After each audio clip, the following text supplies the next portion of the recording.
আজকে করবো গাঠি কচুর তরকারি। এই যে গাঠি একটু সিদ্ধ করে নিয়েছি, কড়াইতে তেল দিয়ে দিয়েছি।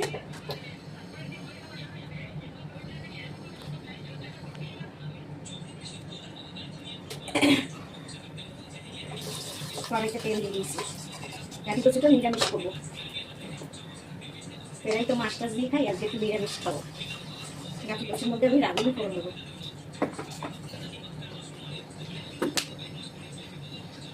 রাঁধুনি করে নিচ্ছি।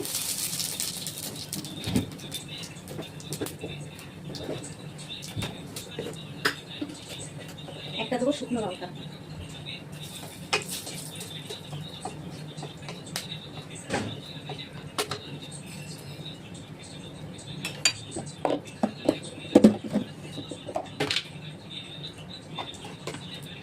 এক চামচ জিরে বাটা দিচ্ছি, শুধু জিরে বাটা।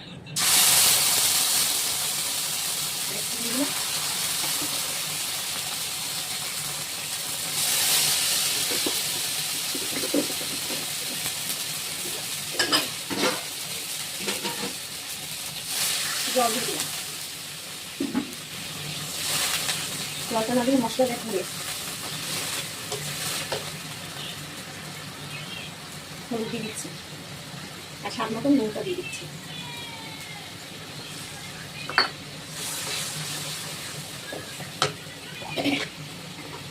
আর বাটা কাঁচা লঙ্কা দিয়ে দিচ্ছি।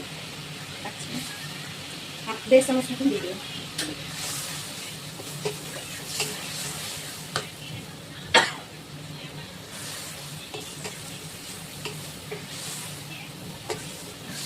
এটাকে আমি একটু ভালো করে কষাবো।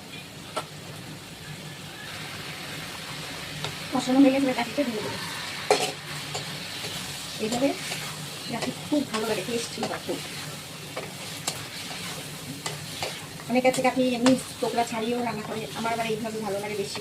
একটু করে টোকরা ছাড়িয়ে করলে না টেস্ট হয় অন্য।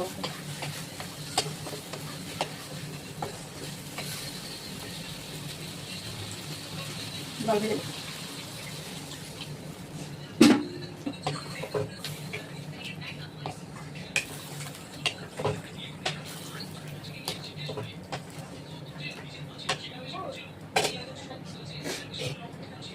এবারে ঢাকা দিয়ে দেবো।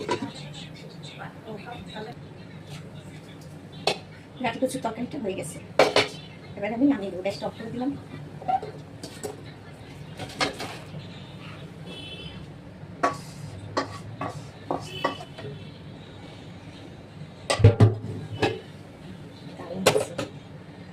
এটা এরকম ঝোল ঝোল রেখেছি, ঠান্ডা হলে টেনে যাবে, অনেকটা টেনে যাবে। ঠিক আছে, ভালো হলে কমেন্টে জানাবে কেমন রান্না করলাম।